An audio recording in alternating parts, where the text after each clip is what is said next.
Muitas pessoas dão graças antes das refeições, reconhecem o pão como um presente de Deus. Somos gratos pela bondade de alguém, sentimos gratificação por boas notícias. Em cada um desses usos, a exclamação infantil de prazer que não merecemos. Então a graça, uma das definições, se pudéssemos colocar, é um favor imerecido. Quando a gente é grato por algo, isso é graça. O mundo tem sede de graça, em situações que nem mesmo reconhecem, mas tem essa necessidade já em seu coração. Quando buscamos a raiz da palavra graça, no grego, ela tem a tradução como regozijo, ou estou feliz. E o meu questionamento, e também olhando ali o livro de Philip Young, sobre graça maravilhosa, a pergunta dele é: quando as pessoas vêm na igreja, ela consegue identificar esse regozijo, essa alegria? Igreja é um lugar de constante alegria realmente? Será que por reconhecermos a graça de Deus, isso faz com que o nosso coração esteja feliz e alegre? Eu lembro que quando eu fui líder de comportagem, a gente precisou fazer uma foto com o crachá, e a gente explicou: olha, não é crachá de empresa, não pode sorrir. E aí um jovem travou, ele não queria sorrir. E eu chamei ele do canto, questionei ele, disse assim: não, porque o cristão é sério, o cristão não deve sorrir. E eu achei aquilo interessante. E parece que alguns são meio ranzinza com esse pensamento, né? De que a gente não pode sorrir. Eu lembro de um distrito que aqui pastoreei, um distrito que me deu um pouco mais de trabalho, que um irmão, ele se ofendia porque quando eu pregava eu sorria.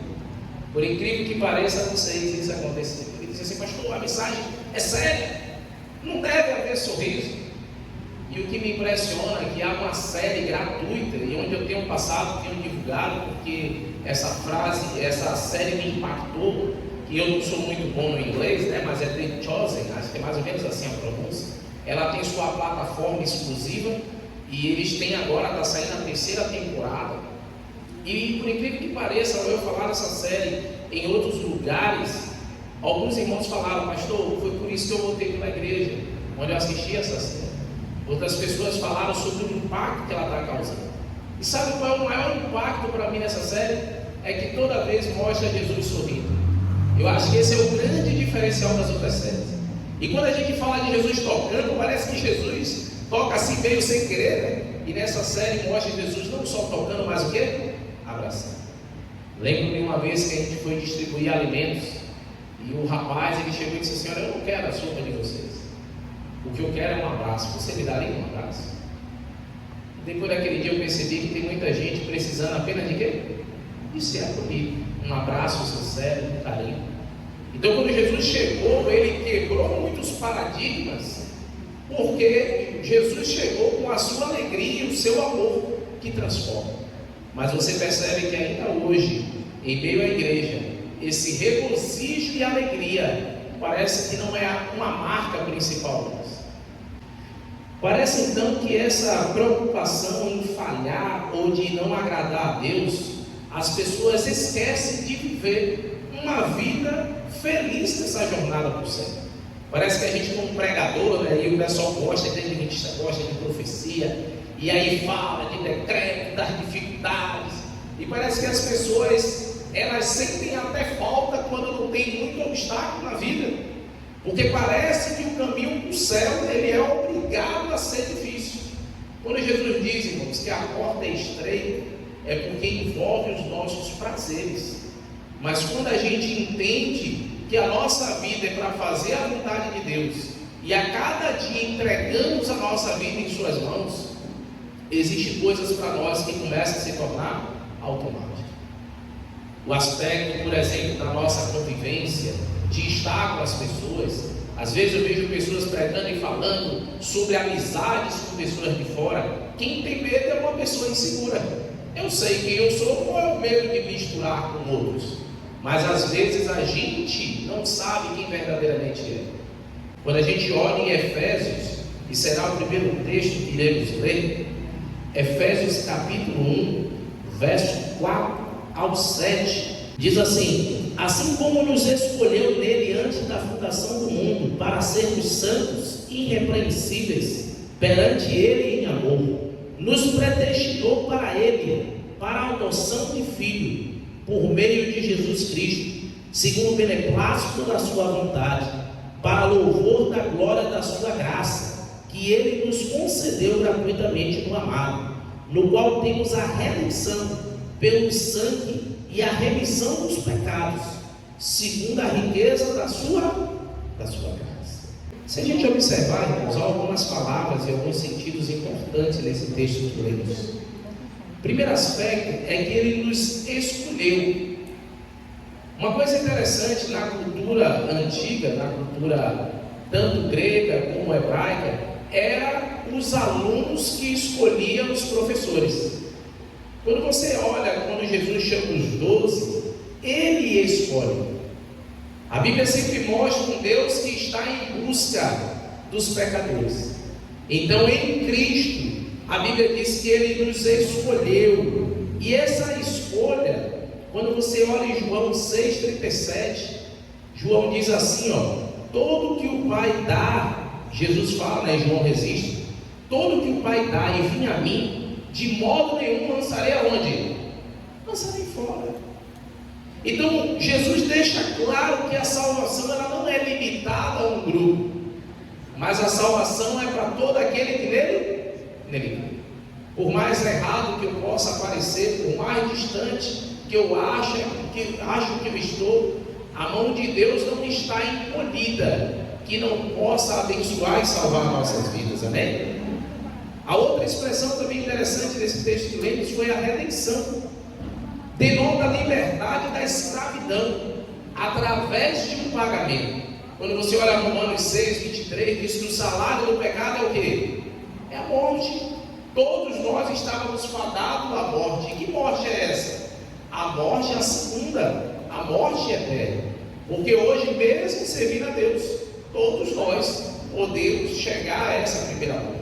Mas Cristo, até eu perguntei para o curso bíblico, Cristo morreu a segunda morte, para que agora todo aquele que crê nele não tenha agora essa morte eterna, mas viva eternamente com o Senhor Jesus, amém? E nesse aspecto da redenção diz o seguinte, nesse fato falou infinito do sangue vestido de Cristo, é eficaz para remir nossos pecados. Marcos 10,45 diz que Jesus não veio para ser servido, e sim para o quê? Para servir. Ele veio com uma obra, irmãos, de resgate, de resgatar cada pecador que nele crê.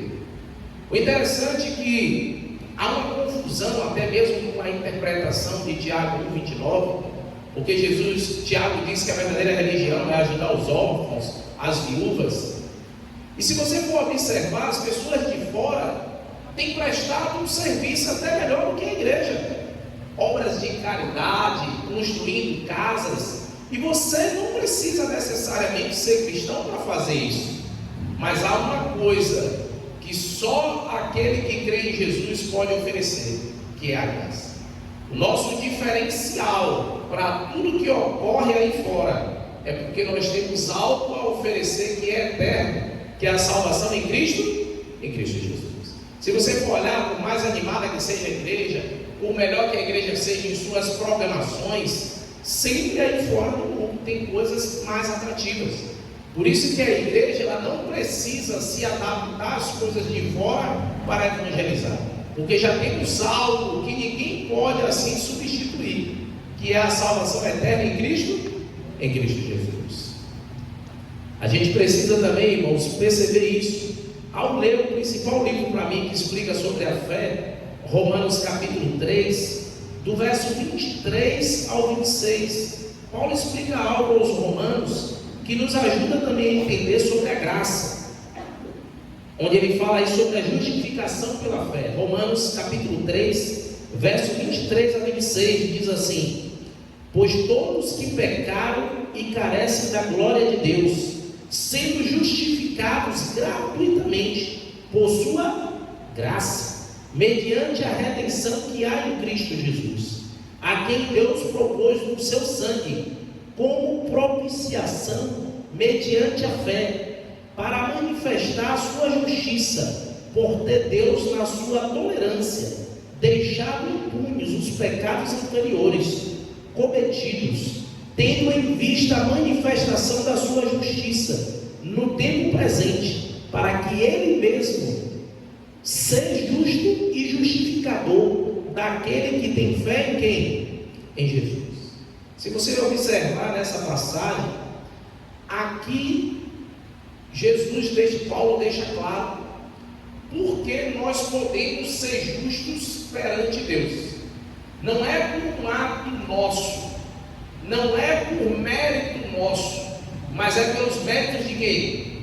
De Cristo Jesus. É uma justiça imputada. Cristo, ao morrer na cruz, garantiu a vitória e agora fez de nós filhos de Deus. Em Efésios, Filipenses, em Romanos, repete-se uma palavra que é a adoção. Deus, ele nos escolheu como filho, porque a Bíblia deixa claro que filho legítimo Deus só tinha um, Jesus Cristo. Mas em Cristo ele fez todos nós o quê? Filhos e filhas do Senhor. E agora, nessa justificação, eu e você temos acesso ao Pai por meio de Cristo Jesus. O pecado criou uma separação, mas agora, ao Cristo morrer, ele se fez de ponte e nos ligou de volta ao Pai. E agora temos acesso direto ao Pai. Quando a gente estuda ali nas últimas semanas de Cristo, e no momento ali da Páscoa, que Cristo morre, diz que o véu se rasgou, e pela primeira vez o Cordeiro fugiu, porque, como João disse logo quando viu a Jesus, o Cordeiro de Deus que tira o pecado do mundo, havia feito o sacrifício perfeito por nós, amém? E o interessante disso, queridos, é que Apocalipse 13:8 já nos avisava, a Bíblia nos mostra, né, que ele nos conhece e nos predestinou desde o início para a salvação, desde o início da fundação do mundo. Em Apocalipse 13:8 está. Quando você olha também em Jeremias, Ezequias e também nos Salmos, diz que desde o ventre da nossa mãe Deus já havia nos escolhido. O plano da salvação, queridos, não foi formado quando o homem pecou. Deus nos deu o livre-arbítrio para a gente poder decidir e escolher servir ou não. E ali assim também o primeiro casal tinha. E eles poderiam falhar ou não, mas Cristo já tinha se voluntariado antes mesmo do homem cair, para que assim a salvação fosse concedida. Se só Eva tivesse comido do fruto e Adão não tivesse comido, Cristo viria em resgate de Eva. O amor de Deus, queridos, é tão grande que ele se preocupa com cada pecador. A Bíblia chega a dizer que ele sabe quantos fios de cabelo há na nossa cabeça. Por mais que as situações da vida nos façam nos sentirmos só, precisamos entender que há um Deus de amor, que desde o princípio nos amou, cuidou e quer nos salvar. E assim Cristo fez na cruz e fará também quando voltar e nos levar para viver com Ele eternamente. Amém? A religião sem a graça nos diz que devemos seguir a regra ao pé da letra e que o fracasso provoca a rejeição eterna. Você já viu isso? Parece que a gente tem uma cartilha a seguir e se a gente falhar nela, há um Deus ali anotando para nos punir. Durante muito tempo ouvi isso e cheguei a acreditar. E o problema é que ao você pensar assim, naturalmente você vai incorporar em sua vida uma salvação pelas obras. E sabe qual é o difícil, queridos? É que você vai ver que você vai lutar pelo pecado, contra ele, mas muitas das vezes você vai falhar. Se você ver Romanos capítulo 7, Paulo ele destaca ali que há pecado que nós cometemos involuntário, devido à tendência que temos ao pecado. Tem coisas que naturalmente fazemos. Ele chega a dizer o seguinte: ó, o que eu quero eu não faço. Eu não consigo fazer o que eu quero, mas o que eu não quero, esse o quê? Esse eu faço. A gente tem uma tendência para aquilo que é ruim. E aí agora chega Cristo com sua graça e diz para nós: minha graça o quê? Minha graça te basta.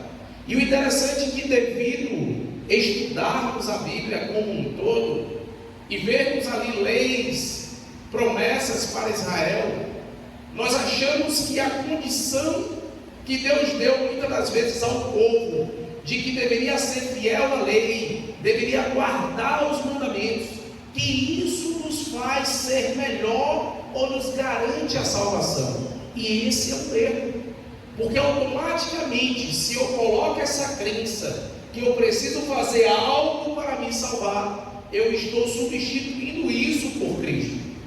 É como, por exemplo, agora tem divulgado aí um pastor, não é da nossa igreja, que ele diz assim: você não precisa do dízimo para se salvar. Sim, ninguém compra a salvação.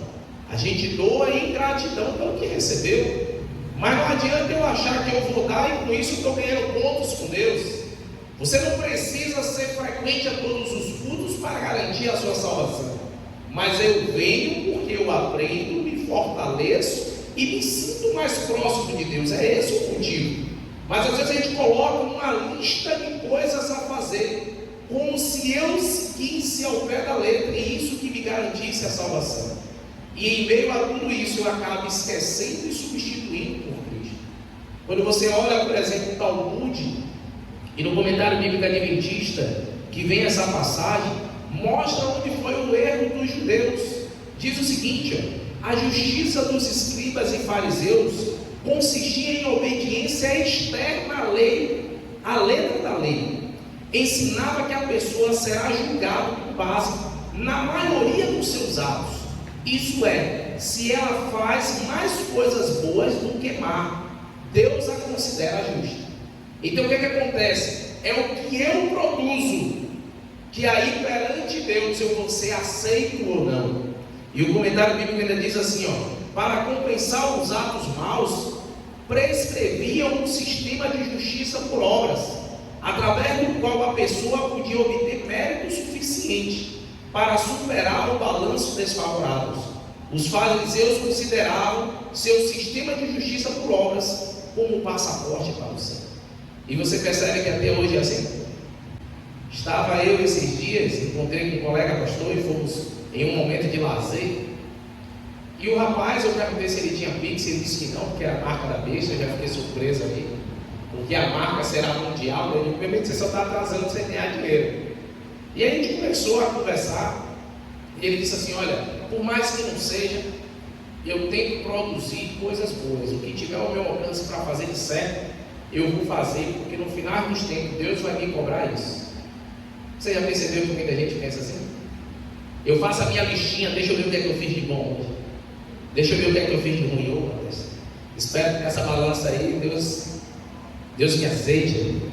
E a gente se esquece que, na verdade, irmãos, a balança é da seguinte maneira: você realmente tem que testemunhar da verdade de Deus em sua vida. Mas se a balança foi desfavorável hoje, olha a Deus. Há uma frase que eu coloquei no final, mas já queria responder: é que Cristo ele veio por causa dos pecadores. Ele veio em nosso socorro. Se a minha balança hoje não estiver boa, sabe o que eu tenho que fazer? Clamar a Deus e dizer: o Senhor, perdoe.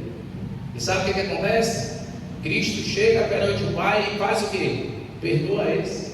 1 João 2,1 diz: filhinhos meus, essas coisas eu vos escrevo para que não pequeis. Então a Bíblia existe para isso, para que a gente evite o pecado, não viva em pecado. Mas aí, ali João fala: mas se todavia vós pecar, nós temos o que, irmãos? Um advogado perante o Pai, Jesus Cristo, o justo. Quem tem um bom advogado, irmãos, não tem Deus. Nunca me esqueço, isso tem mais de 15 anos, uma irmã chegou na igreja e disse: olha, eu estou vindo aqui entregar meus cargos e estou me despedindo, porque eu tenho um problema que eu não consigo resolver, e como eu não consigo vencer, eu prefiro ir embora, para que o meu pecado não atrapalhe ninguém. Isso é triste de ouvir, porque é claramente uma pessoa que não entendeu a graça, porque todos nós, irmãos, temos dificuldades, e por maior que sejam os meus pecados, eu tenho um Deus que me ama e que luta diariamente pela minha salvação, amém? Eu preciso entender que se eu desistir, é aí que o inimigo vence. A gente está em uma jornada, irmãos, que não é fácil, mas a cada dia que eu olho para o autor e consumador da nossa fé, a minha vida pode ser e a sua vida também transformada. Em João capítulo 3, verso 14, ali João faz um paralelo entre Moisés com a escultura da serpente e Jesus. Quem olhasse para a serpente no deserto era curado. E ele diz que todo aquele que olhar para Cristo e estiver em Cristo será também curado do quê? Do pecado. Em Romanos 7, que fala desse homem, e no capítulo 8 também, Paulo diz: olha, a nossa carne está enferma, porque o pecado está em nós. Deus sabe disso. Deus conhece as nossas limitações. E aí, a partir disso, quando eu também começo a entender que eu sou limitado, mas eu tenho Deus que conhece tudo e tem tudo, a minha vida é diferente. Eu consigo entender que ainda há esperança, e o que eu não posso é desistir. Há um autor chamado Greg Manguini. Eu sempre, quando falo de graça, cito ele, porque é interessante que eu já li comentários na internet. Ele faleceu tem pouco tempo, e ele também relatava que as pessoas se incomodavam com ele porque ele já foi um padre, ele já foi casado, ele tinha problema com o alcoolismo, mas ele dizia assim: ó, mas Deus me ama e nunca me abandonou. E isso incomodava as pessoas, porque na cabeça deles era assim: se tu é tão errado, como é que Deus te ama? Se tu é tão errado e conhece a graça de Deus, por que você não muda? E sempre quando eu ouço isso, eu lembro de uma semana de oração que o Bulhão fez, que o Bulhão disse que tinha um ancião que bebia, e ali na Bolívia as mulheres não podiam assumir cargos, e toda vez que ele chegava na vila, os irmãos falavam: pastor, ele bebeu de novo. Era o único homem e só mulheres. E disse que ele foi lá visitar o irmão, puxar a orelha, e o irmão estava com 5 na mão e disse assim: pastor, me bata para ver se eu paro de beber. E o pastor disse que ouviu e entendeu que não era uma coisa que ele fazia porque queria e estava fazendo e estava nem aí. Era uma luta que ele tinha. Mas o problema, irmãos, é que quando a gente não tem o mesmo pecado, o mesmo erro, a gente se acha no direito de julgar. Às vezes a gente vê pessoas na rua caindo bêbado, com dificuldade, e a gente se esquece muito de nós. Já estivemos aonde? Já estivemos lá. E sabe o que essas pessoas precisam, irmãos? De uma boa amiga, de alguém que leve essa graça de Cristo e faça eles entenderem que, apesar dos problemas e dificuldades, Deus não deixou de querer, de amá-los. Que apesar disso há ainda esperança e é possível mudar de vida. O Leão conclui que esse irmão que bebia, ele parou. Não foi do dia para a noite. Demorou, foi uma luta, mas ele venceu. Quantos problemas, irmãos, que fazíamos, tantos pecados que tínhamos acariciados, e quando a gente olha hoje para a nossa vida, a gente já venceu. Tem outros que a gente ainda precisa, mas tem alguns que a gente já venceu pelo poder de Deus. Eu tenho coisas que eu parei de fazer, que eu parei e fiz assim: mas como é que eu parei de fazer isso, né? E quando eu fui ver, sabe o que aconteceu, irmãos? A maturidade. Deus trabalha em nós porque Ele quer que todos nós cheguemos a uma maturidade que? Cristã. A experiência com Ele, o dia a dia com Ele, é que nos ajuda a desenvolver os frutos do Espírito. E coisas que hoje parecem impossível para nós, se a gente não desistir, Deus vai transformar a nossa vida. Então, no que está o segredo, irmãos? É não desistir. Ah, não vou mais não, eu vou lá, o povo vai me julgar, eu vou lá, eu sei dos meus problemas, todo mundo sabe, eu não vou não. Vá, venha para a casa do Senhor, leia a palavra, do jeito que a gente está. Mas permita que aquele que começou a boa obra conclua em sua vida. Durante uma conferência britânica a respeito de religiões, fizeram a seguinte pergunta: qual é o diferencial do cristianismo para outras religiões? Essa foi a discussão, se realmente existia, e em meio àquela discussão aparece ali C.S. Lewis, e ele disse: olha, é fácil a resposta é a graça. E eles debateram um pouco mais e chegaram à mesma conclusão. Por quê? Porque no budismo, o caminho para alcançar essa perfeição são 8 passos. Quando você olha na doutrina hindu, do karma, precisa reencarnar várias vezes para alcançar essa perfeição. A aliança judaica tinha códigos. Os muçulmanos assim também. Cada um deles oferece um caminho que precisa da aprovação para chegar à salvação. Já o cristianismo é a única religião onde mostra um amor incondicional de Deus. Quando você olha Romanos 8,32, diz que Deus não poupou o seu próprio Filho, mas o entregou pela nossa salvação. E pergunta: será que há alguma coisa que gratuitamente, que generosamente Deus não pode fazer por nós? Não há nada que limite as mãos de Deus. Deus, Ele quer te salvar.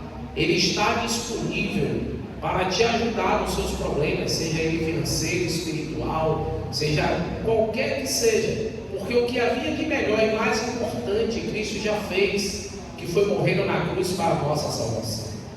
Eu gostaria de ler por fim com vocês João capítulo 3, não só o verso 16, que é um texto bastante conhecido nosso, mas o 17 e o 18, que diz o seguinte: porque Deus amou o mundo de tal maneira que deu o seu Filho unigênito, para todo aquele que nele crê não pereça, mas tenha a vida eterna.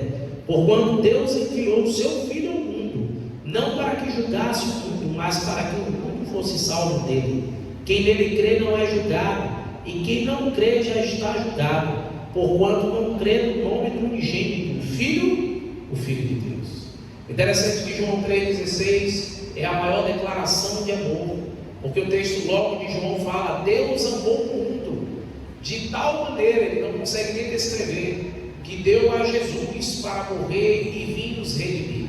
Mas eu gosto do verso 17 e 18, porque diz que ele não veio julgar, ele veio salvar. E ainda diz que aqueles que não aceitam já está julgado. A Bíblia nos apresenta um Deus que está em braços abertos para nos salvar, para nos redimir. E nós precisamos aceitá-lo. Aceite o convite da graça. Deus está de braços abertos para te receber. Que a salvação alcance você e sua vida. Você aceita o convite da graça, o convite da salvação? Se você aceita, diga: eu aceito, Senhor.